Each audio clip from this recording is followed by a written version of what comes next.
అందరికీ శనార్థి ఆడలకు మంగళారతి. ముందుగా ఏముంటాయి మన ముచ్చట్ల నెత్తిరాతలు గీతలే కదా సుడు రెడ్ లైన్స్. అసెంబ్లీలో పైసల మంత్రి బట్టి బడ్జెట్ పెట్టిండు కోటాను కోట్లు. ఇక 6 గ్యారెంటీలు అమలైతే ప్రజలకు ఉండయట పాటలు. మలి సర్కారు మారుస్తుందట తెలంగాణ రాష్ట్ర అధికారిక గుర్తు. రాజరికం పోకడా గులాంగిరి పాలనను సీఎం చేసిండు గుర్తు. సంపూర్ణ మద్య నిషేధం చేయలేదట ఏపీ సీఎం జగన్ సారు. ఎందుకు చేయలేదని కాంగ్రెస్ పెబ్బ షర్మిల మాటల జోరు. జాతరల బేరకాల దుకాణాలతోనే నిండుతున్నాయట రోడ్లు. మేడారంలో ప్రభుత్వ అధికారులు కూలగొట్టిరట రేకుల షెడ్లు. మళ్ళా ముంగడబడ్డది గౌరవ రేవంత్ రెడ్డి ఓటుకు నోటు కేసు. 4 వారాల కోర్టుకేం చెప్తాడో తెలంగాణ స్టేటు కొత్త బాసు. ఉప ముఖ్యమంత్రి కం పైసల మంత్రి Mallu Bhatti Vikramarka sir budget bag పట్టుకొని క్యాబినెట్ మీటింగ్కు కదిలిండట. మరి సారు పొద్దంతా కూర్చుండి రాసిన పద్దుల లెక్కలు మంత్రులందరి ముంగడ పెట్టంగానే క్యాబినెట్ మినిస్టర్లు ఏమన్నారు, ముఖ్యమంత్రి రేవంత్ రెడ్డి సారు ముచ్చట ఏం చెప్పిండు, ఏం కథ అంత అరుచుకుందాం పరి.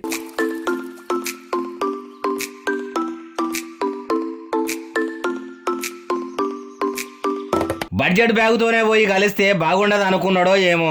పువ్వుల గుత్తి కూడా తీసుకుపోయి ముఖ్యమంత్రి సార్ చేతుల్లో పెట్టిండు. మర్యాదలు అయిపోగానే బడ్జెట్ బ్యాగును బట్టి సారు ముఖ్యమంత్రి సార్ చేతుల్లో పెట్టిండు. బ్యాగు పట్టుకున్న సీఎం సారు బాగానే బరువుంది కదనే బట్టి అన్న అని చిరునవ్వులు చిందించుడు. పైసల పని నాకిచ్చినాక నేను ఊకుంటానాయే. మన పతారను చూపించేందుకు పొద్దంతా పురుసతుగా కూర్చొని మరి లెక్కల పద్దులు రాసి చిట్టాలని మర్రేసి తిర్రేసి ఫైళ్లు తయారు చేసే వరకల్లా సుక్కపొద్దు రాత్రి అయినా బడ్జెట్ చేసినా అన్నాడో ఏమో. నీ గురించి నాకు తెలియదా బట్టి అన్న? పట్టుబట్టినమంటే విక్రమార్కుని లెక్కనే నాయ, నీ పేర్లనే ఉంది విక్రమార్క అని, అందుకే లెక్కల పని నీకప్ప చెప్పినా అని సీఎం సార్ కూడా అనొచ్చు. ఇక కేబినెట్ మీటింగ్ పెట్టి లెక్కలు మంత్రుల ముంగట వేయంగానే అంత బరాబరే ఉన్నదని ఆమోదం కూడా తెలిపినరట. ఇక బడ్జెట్ లో ఏమేమి ఉన్నాయో ఇంకో ముచ్చట్ల చెప్తా పాన్రి. తెలంగాణ అసెంబ్లీలో పైసల మంత్రి మల్లుబట్టి విక్రమార్క సారు ఓటా నాకౌట్ బడ్జెట్ పెట్టిండు. 6 గ్యారెంటీల అమలుకు పైసలు తీసిండా, అన్ని పథకాలకు ఎంత పైకం అవుతుంది, ఎన్ని కోట్ల రూపాయలకు ముఖ్యమంత్రి సారు సై అన్నాడు. అంతా కూడా అరుచుకోవాలంటే మనం కూడా అసెంబ్లీ దాకా ఒక తప్పది. పోదాంపారి మరి చలో అసెంబ్లీ. ఇందిరమ్మ రాజ్యంలో ఇబ్బందులు ఉండొద్దని తెలంగాణ మలి సర్కారు ఎన్ని కోట్ల బడ్జెట్ పెట్టిందంటే అచ్చరాల 2,75,891 కోట్ల రూపాయల ఓటా నాకౌట్ బడ్జెట్ పెట్టిండు. ఇక ఇచ్చిన హామీలన్నీ ఇచ్చిన మాట తీరుగా తీరుస్తాము. తెలంగాణ ప్రజల నెత్తిరాత మారాలన్నా వాళ్ళ జీవితాలు ఎక్కదీపాలోలే ఎలగాలన్నా షెయి సర్కారుతోనే అవుతుంది. 6 గ్యారెంటీలు అమలు చేస్తాము. ఇప్పటికీ తెలంగాణలో ప్రగతి రథంతోనే పరుగులు పెడుతున్నాము. అభివృద్ధికి బాటలేస్తాము అనుకోవచ్చుండు. మరి మలి సర్కారులనన్నా సామాన్యులకు సర్కారు పథకాలు చక్కగానే అందుతాయా అంటారు. 6 గ్యారెంటీలు అన్ని అమలైతే చూడాలని ఉంది అనుకునేటోళ్ళు. తెలంగాణ రాష్ట్ర సర్కారు ముద్రను పురాగా మార్చేస్తామంటున్నారు మలి ముఖ్యమంత్రి రేవంత్ రెడ్డి సారు. అగో హైదరాబాద్లో ఉన్న చార్మినారు, వరంగల్లో ఉన్న కాకతీయ కళార తోరణంతో చరిత్ర ఆనవాళ్ళుగా ఉంటుందని పాత సర్కారు పని కట్టుకొని ముద్రించిన చిహ్నాన్ని ఎందుకు మార్చాలనుకుంటున్నారు అంటారా? సార్ మాటలని ఈనుండ్రి. పాలకుల యొక్క ఆలోచన ప్రజాస్వామ్యానికి వ్యతిరేకంగా రాచరిక పోకడలతో రాష్ట్ర అధికారిక చిహ్నంలో రాచదర్పాలు ఉట్టిపడుతుంటే ఇంకా కూడా మనము గులాములుగా వెట్టి చాకిరి చేస్తూ బ్రతకాల్సిందేనన్న ఆలోచనతోటి మా మంత్రివర్గం అంతా ఆలోచన చేసి రాచరిక పోకడలు రాచరికపు ఆనవాళ్ళు ఉండడానికి వీల్లేదు. ప్రజాస్వామ్యంలో ఉన్నామా, కాకతీయ రాజుల కాలంలో ఉన్నామా, నిజాం నవాబుల పాలనలో ఉన్నామా? అధికారిక చిహ్నం మీద చార్మినార్ బొమ్మ ఏంది, కాకతీయ కళాతోరణం గుర్తేంది అనుకోవచ్చుండు. అది పూర్తిగా ప్రజాస్వామ్యానికి ఉల్టా ఉన్నది. ప్రజలను గులాములుగా ఉండుమనేందుకు ఆ ముద్రను తయారు చేసిండ్రా. అదంతా ఏం నడవది, మాది ప్రజాపాలన, ప్రజాస్వామ్య పాలన. అందుకే గుర్తును పురాగా మారుస్తున్నాం అన్నట్టు అసెంబ్లీలో చెప్పుకోవచ్చుండు. ఏం మార్పులో ఏమో పోన్రి. మళ్ళా వీళ్ళు తయారు చేసిన గుర్తుతోనే రాష్ట్రంలో అన్ని దగ్గరలో అన్ని ఆఫీసుల్లో మారాలంటే పెద్ద కథనే ఉంటది. మరి మలి సర్కారు ముద్రిచ్చే అధికారిక చిహ్నం కూడా ఎట్లుంటదో చూడాలంటారు గౌరవ ముఖ్యమంత్రి రేవంత్ రెడ్డి గారి మాటలు ఇన్నోళ్ళు. జగనన్నను జనంలో పచ్చిపులుసు కంటే పలసన చేస్తున్నది కదా షర్మిలక్క. రోజు రోజుకు ఇంతకి రిస్క పడుతున్నది. ఇజ్జత్ ఏం లేకుండా తీసేస్తుంది. జగనన్న ఏపీలో చేసిన భాగవతాలన్నీ కూడా బట్టబయలు చేస్తుంది. బాగానే మాట్లాడుతుంది. ఇట్లనే ఇంకా గట్టిగా లడాయి చేస్తే మట్టుకు ఫ్యాన్రిక్కలు ఇరుగుతాయా ఎట్లా ఏమో ఇన్నాక మీరే చెప్పాలి. ఏం చెప్పాడు జగనన్న గారు? పూర్తి మద్యపాన నిషేధం చేస్తానన్నాడు. ఏమన్నాడు? అసలు మద్యం అనేది లేకుండా చేస్తాను అన్నాడు. మద్యం అనేది లేకుండా చేశాకనే ఓట్లు అడుగుతాను అన్నాడు. మద్యం అనేది లేకుండా చేస్తాను చేస్తాను అని నేను మేనిఫెస్టోలో పెడుతున్నాను. ఆ మేనిఫెస్టో నాకు బైబిల్, ఖురాను, భగవద్గీతతో సమానం అని చెప్పాడు. మరేమైంది మద్యపాన నిషేధం? సంపూర్ణ మద్య నిషేధం అంటివి ఏమాయా జగనన్న? ఏరులై పారుతుంది బీరు బారండి. ఎవలేమైనా మీ సర్కారుకు పర్వాలేదా ఎట్లా? బూమ్ బూమ్ డామ్ డామ్ అని ఏవో దిక్మల్ల బ్రాండులు తెచ్చి మరీ మందున అమ్మబడితివి. పురాగా బంద్ చేస్తామన్నా నువ్వు ఏపీ ప్రజలను ఫుల్లుగా తాగుబోతులని చేయబడితివి. ఇదేనా నీ మద్య నిషేధము? మహిళల మెడల పుస్తెల తాళ్ళు దిగుతున్నా కూడా నీకు పట్టింపు లేదంటే ఏమనాలే? నువ్వో భారతమ్మ బాగుంటే సరిపోతుందా? ఆంధ్రప్రదేశ్ లో నీకు ఓట్లేసి గెలిపించిన తతిమ ఆలుమగలు ఎవ్వరు ఆనందంగా ఉండొద్దా అన్న తరికల గట్టిగానే అరుసుకుంది. కానీ ఎవరన్నా అనుకుర్రా ఏపీలో అన్ననే ఘనంగా పొగిడి గద్దె మీదకి ఎక్కించి మళ్ళా అదే గద్దె దించాలని గర్జిస్తదని? రాజకీయంలో ఎప్పటికీ శత్రువులు ఉండరు, ఎప్పటికీ మిత్రులు కూడా ఉండరు, అన్నా చెల్లెల అనుబంధాలు కూడా ఉండయి అంటుర్రు. షర్మిలక్క జగనన్న చరిత్రను చెప్తుంటే ఇన్నోళ్ళు. సమ్మక్క సారక్క జాతర పోదామనుకుంటే కుదరనోళ్ళు అయ్యో అమ్మవార్లకు మొక్కులు అట్లనే ఉంటాయని బాధపడుతున్నోళ్ళు ఈ ముచ్చట బాగినాలే. ఖుద్దు మలి ముఖ్యమంత్రి రేవంత్ రెడ్డి సారే ఆఫీసులో కూర్చుండే మొక్కు అప్పచెప్పిండు. మనమనెత్తు బంగారం కూడా జోకిచ్చిండట. అగో అట్టెట్లా అంటారా చెప్తున్నా పాని. చూసిండ్రా గుళ్ళు గోపురాల మంత్రి కూడా ముఖ్యమంత్రి సార్తోని ఈడికెళ్లే మొక్కులు అప్పచెప్పించిందట. ఎట్లనంటే ఆఫీసులో కూర్చొనే ఆన్లైన్ లో అమ్మవార్లకు మనమనెత్తు బంగారం అప్పచెప్పిండు. ఇంటికాడ ఉండి మొక్కులు అప్పచెప్పుడు అంటే అగో ఇదేదో మంచిగానే ఉంది మాకు కూడా చెప్పే బాలన్న అంటారా? చెప్తున్నా మంచిగా యాది పెట్టుకోండి. మబ్బులనే మంచిగా లేవుండ్రి. పక్క బట్టాల కానుంచి పాలేసు బండల దాకా అన్ని శుభ్రంగా చేసుకోర్రి. ఇక బండలు లేనుళ్ళు అయితే పెండతోని ఇల్లు అలుకుబూత చేయండ్రి. నెత్తి మీదకి వెళ్ళి తానం చేసి కాళ్లకు చెప్పులు వేసుకోకుండా చక్కగా మీ దగ్గరలో మీ సేవకు పోన్రి. పోంగనే మరి మీ సేవనా నువ్వు తానం చేసే వచ్చినావా అంత సురువే ఉన్నవా అని అడిగి అంత మంచిదే అంటేనే అమ్మవార్ల బంగారం వెబ్సైట్ ఓపెన్ చేయి అని అడుగుండ్రి. ఇక దగ్గర కూర్చొని మరి ఎంత బంగారం ఇయ్యాలి ఏం కథ అనేదంతా ఆన్లైన్ లోనే ఎక్కించినాక బంగారం రసీదు ముక్క ఇస్తాడు. భద్రంగా ఇంటికి తెచ్చుకోరి. ఆన్లైన్ రసీదే సమ్మక్క సారలమ్మ ప్రసాదం అనుకోండి. Seethakka down down, Seethakka down down అనుకుంటా అధికారుల కార్లను ఆపుతున్నారట. అగో ప్రతిపక్ష పోళ్లను అసెంబ్లీలో ఎత్తి పొడిస్తే ఇట్లా కార్యకర్తలే కావాలని కాలు రాపుతున్నారా అంటే కాదు ముచ్చట వేరే ఉన్నది. మహిళా మంత్రి సీతక్క అందరికీ మంచి చేస్తుంది అంటారు. సీతక్కనే డౌన్ చేయాలని ఎవరు చూస్తున్నారంటే ఇక చూడుర్రి.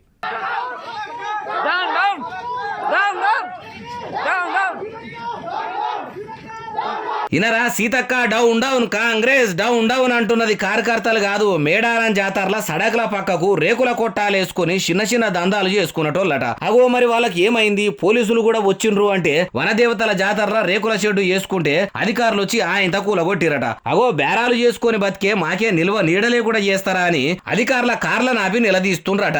మరి తీర్థంలోకి వచ్చే భక్తుల కాన్ నుంచి పీకలు బొమ్మలు అమ్ముకునేటోళ్ళ దాకా ఎవ్వలకు తక్లీవులు రాకుండా జాగల కాన్ నుంచి డేరాల దాకా దగ్గరుండి మహిళా మంత్రి సీతక్క బస్సుల మంత్రి పొన్నమన్న జాగ్రత్తలు తీసుకుని వీళ్ళను మాత్రం మర్చిపోయినరా ఎట్లా? ఇట్లా అడవి బిడ్డల జాతరలో అన్యాయం అయిందని అక్కకు తెలిస్తే మట్టుకు అన్ని పనులు ఇడిచిపెట్టుకొని వచ్చి మరి న్యాయం చేస్తది అంటుర్రు సీతక్క సింప్లిసిటీ తెలిసినోళ్ళు.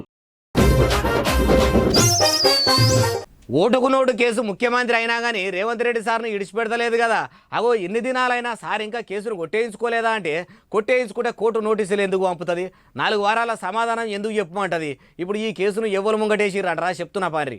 చేసిన పాపం ఎన్ని పదవులు అనుభవించిన ఓదనేందుకు రేవంత్ రెడ్డి సారును ఖైరీడ లెక్క ఎంటాడుతున్న ఓటుకు నోటు కేసు ముచ్చట ఇంటేనే తెలిసిపోతుంది. ఏ బస్టు గడియాల 50 లక్షల సూట్ కేసు తీసుకుపోయి స్టీఫెన్సన్ కు ఇచ్చిండో గాని ఇంకా కేసు ఊడవగానే పోవట్టే. రేవంత్ రెడ్డి చంద్రాలకు నమ్మిన బాటు కాబట్టే అట్లా లంచం ఇచ్చిండు. ఇప్పుడు ముఖ్యమంత్రిగా ఉన్నాడు. ఈ కేసును తెలంగాణలో ఉంచొద్దు. మధ్యప్రదేశ్ కన్నా ఛత్తీస్గఢ్ కన్నా తబాదాలు చేయాలి. తెలంగాణలో ఉంటే మటుకు హోంశాఖ ముఖ్యమంత్రి చేతుల్లోనే ఉన్నది కాబట్టి మూయించుకుంటాడని బీఆర్ఎస్ లో కొందరు లీడర్లు కోర్టుల పిటిషన్ వేస్తే సుప్రీంకోర్టు సీఎం సార్ కు 4 వారాల్లో ఏం ముచ్చట చెప్పాలి అని నోటీసులు అయితే పంపిందట. మరి ముఖ్యమంత్రి నెల దినాల్లో ఏం చెప్తాడో ఏం చేస్తాడో చూడాలంటారు ఈ ముచ్చట తెలిసినోళ్ళు.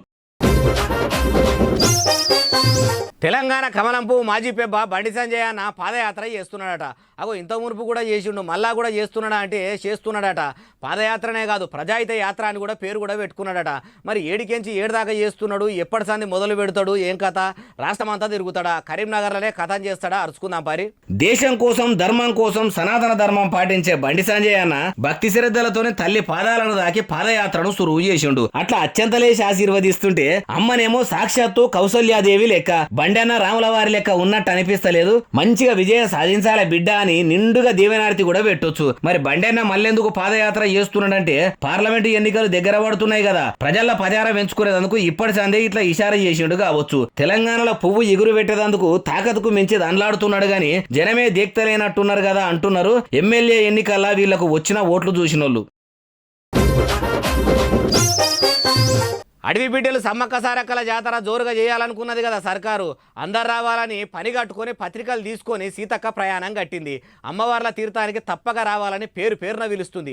ఢిల్లీకి పోయి సోనియమ్మకి ఇచ్చిందా, ప్రతిపక్షం లీడర్లకు కూడా ఇచ్చిందా, అంతా తెలవాలంటే ఓదాంపారు అరుచుకుందాం. ముఖ్యమంత్రి కాన్ నుంచే మొదలు పెట్టి మునుం పెట్టి అందరికి ఇచ్చుకుంటూ వచ్చింది. గడ్డం ప్రసాద్ కు, ఉత్తమ్ కుమార్ కు, మల్లుబట్టి విక్రమార్కకు, శ్రీధర్ బాబుకు, పొంగులేటికి, తుమ్మలకు ఇట్లా సన్మానాలు చేసుకుంటా పత్రికలు చేతుల్లో పెడితే అడవి బిడ్డల జాతరకు అడవి బిడ్డవైనా నువ్వొచ్చి ఇచ్చినాక రామారా చెల్లె అని మంత్రులంతా మర్యాదలు చేసిర్రు. అట్లనే జూపల్లి దగ్గరికి పోయి శాల్వా కప్పుతుంటే సీతక్క దగ్గర నుంచి శాల్వాను తీసుకొని సీతక్కకే కప్పిండు. మర్యాద చేసేది మాకు కాదు, సన్మానం అందవలసింది అడవి బిడ్డవైన నీకని సీతక్కకు సన్మానం చేసిండు. కాంగ్రెస్ సర్కారుకు మాట రావద్దని పనులన్నీ పక్కకు పెట్టి అధికారులందరినీ ఆడనే ఉంచి పని చేయించినవు. జాతరల తండ్లాటలు తక్లీవులు రాకుండా చూస్తున్న నువ్వురా చెల్లె అసలైన లీడర్ అంటే అని మెచ్చుకున్నారు కావచ్చు. చివరికి జంపన్న సొంటి బస్సుల మంత్రి పొన్నమన్నకు సారలక్క అసొంటి సీతక్క పత్రిక ఇచ్చేందుకు పోంగానే అక్క పరాయం నానేను నాకు పత్రిక ఇస్తావా అన్నాడు కావచ్చు. కానీ సీతక్క పొన్నమన్న ఇద్దరిని ఇట్లా చూస్తుంటే జంపన్న సారలక్క లెక్కనే ఉన్నారంటారు సమ్మక్క సారక్కల భక్తులు. పాలకులం కాదు సేవకులం అని చెప్పుకుంటున్న షేపార్టీ ముఖ్యమంత్రి రేవంత్ రెడ్డి గారు తెలంగాణ ఉద్యమంలో పోరాటంలో ఏడున్నాడు. పోయి పసుపుకోమ పార్టీ పెబ్బ చంద్రాలు శిబిరంలో ఉన్నాడు. ఇప్పుడు ఉద్యమ నాయకుడు అని ఎట్లా అంటారు? అగో బాలన్న అంత పెద్ద సార్ను పట్టుకొని అట్లా అంటున్నావు ఏంది అంటారా? అయ్యా అన్నది నేను కాదు మీరే అయినుండ్రి. ఉద్యమ సమయంలో ఎక్కడున్నారు సార్? వీళ్ళందరూ తెలంగాణ శిబిరంలో ఉన్నారు, వాళ్ళందరూ కాంగ్రెస్ శిబిరంలో ఉన్నారు. ఈ ముఖ్యమంత్రి గారు ఆనాడు చంద్రబాబు గారు ధర్నా శిబిరంలో ఉన్నారు 2014లో. ఇన్నరా పల్లా రాజేశ్వర రెడ్డి సార్ ఏమన్నాడు? మరి ఉద్యమంలో పోరాటాలు చేసుడు మానేసి అప్పటి పార్టీలలో లీడర్లు ఏడేడున్నారు అనే పని మీదనే ఉన్నాడా ఎట్లా అంటే పల్లా గారికే తెలవాలి. తెలంగాణ రాష్ట్రం కోసం కోట్లాది మంది దండలాడుతుంటే సడకులు ఎక్కి లడాయిలు చేస్తుంటే ఇప్పుడున్న షేపార్టీ లీడర్లంతా వాళ్ళ ధర్నా శిబిరాలలో దర్జాగా ఉండట. ఇక మలి ముఖ్యమంత్రి రేవంత్ రెడ్డి సార్ అయితే సైకిల్ పార్టీ చంద్రాల సార్తోనే ఉండట. ఇప్పుడు జై తెలంగాణ అంటున్నారు గాని అప్పుడు అన్నారా చెప్పుండ్రి అని మంచిగానే అనుకొచ్చిండు పల్లా సారు. ఎట్లున్నది ముచ్చట? వీళ్ళను వాళ్ళు ఎత్తి పొడిస్తే వాళ్ళు వీళ్ళని ఎత్తి పొడుచుడు. ప్రజాస్వామ్యంలో ప్రజల కోసం సేవ చేయమని ఇచ్చిన పదవి కాలాన్ని ఇట్లనే ఒడగొడతారా? ఇట్లా నిందించుకునేందుకేనా ఓట్లేసి గెలిపించింది అంటారు ఈ ముచ్చట తెలిసినోళ్ళు. నిజామాబాద్ ఎంపీ ధర్మపురి అరవింద్ నియత్ దప్పుతున్నాడట. అగో బీజేపీ గురించి బీభత్సంగా శ్రవించే అరవింద్ ధర్మం ఎందుకు దప్పుతాడంటే అవు నిజముల్లా నిజంగా నియత్ దప్పుతున్నాడట. వద్దురా నాయన అరవింద్ పాలన అని కమల ఎలే అంటున్నారు. ధర్మపురి ఎప్పుడు ధర్మం తప్పిడు ఏం కథ అంటారా? మీరే చూడురి.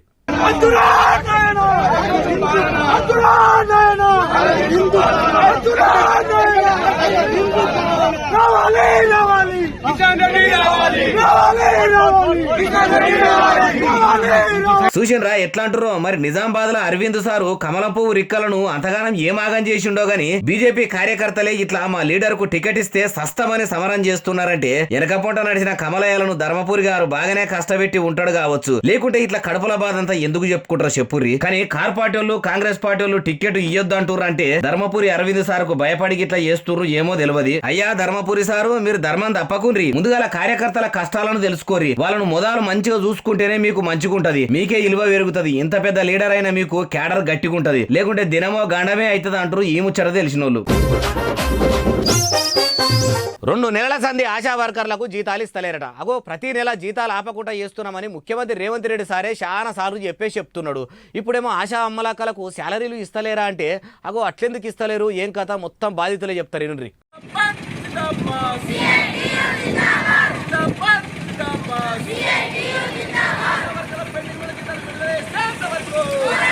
చూసిన రాయవలకన్నా జరాలు వచ్చినా గోళీలు ఇచ్చే ఆశా వర్కర్ల మీద కొంచెమన్నా కనికరం చూపెడతలేదట సర్కారు. జీతాలు ఇస్తలేదట. ఇయాళ్ళు ఇస్తారు రేపిస్తారని పిట్టకు పెట్టినట్టు చూసి కళ్ళు కాయలు కాస్తున్నాయట గాని అధికారులు పట్టించుకోవటలేరని అందరు కలిసి కలెక్టర్ ఆఫీస్ కాడ కయ్యం పెట్టిండ్రు. కార్మికుల యూనియన్ సంఘములను చేసుకుని ఇట్లా ధర్నా చేసిర్రు. అయ్యా రేవంత్ రెడ్డి సారు మొత్తం మీద దవాఖాన్ల మంత్రి దామోదర సారు సగ పనిచేస్తలేడా ఎట్లా? మొన్నటి సంధి దవాఖాన్లలో జీతాలు ఇస్తలేరని ఆసుపత్రుల పనిచేసేటోళ్ళు లడాయి చేస్తున్నారు. ఇప్పుడు ఆశా కార్యకర్తలు కూడా ఇట్లనే జీతాల కోసమే లొలి చేస్తుర్రంటే ఆసుపత్రుల మంత్రి రాజనరసింహ సార్ ఎందుకు పట్టించుకోవడలేడో అరుచుకొని ఆశాలకు జీతాలేసే జిమ్మెదారి మీరే తీసుకోవాలని అంటురు ఈ ముచ్చట తెలిసినోళ్ళు. ఈ ధర్నా ఏడైందంటే నిర్మల్ కలెక్టరేట్ కాడ. ఇగో ఇవి ఇవ్వాలని తెచ్చిన ముచ్చట్లు ఎట్లున్నాయి అస్సలు నైలే. ఎస్ఎస్సి డిజిటల్ బాగానే చూస్తారు, బాగా సబ్స్క్రైబ్ చేస్తారు, లైకులు చేస్తారు, కామెంట్ చేస్తారు. ఇట్లనే చేయరు, ఇంకా షేర్లు చేయరు. ఉంటా మరి. సెలవు, శనార్థి, దండం, పబ్బతి, ఇంకేమైనా ఉంటే అన్ని కూడా.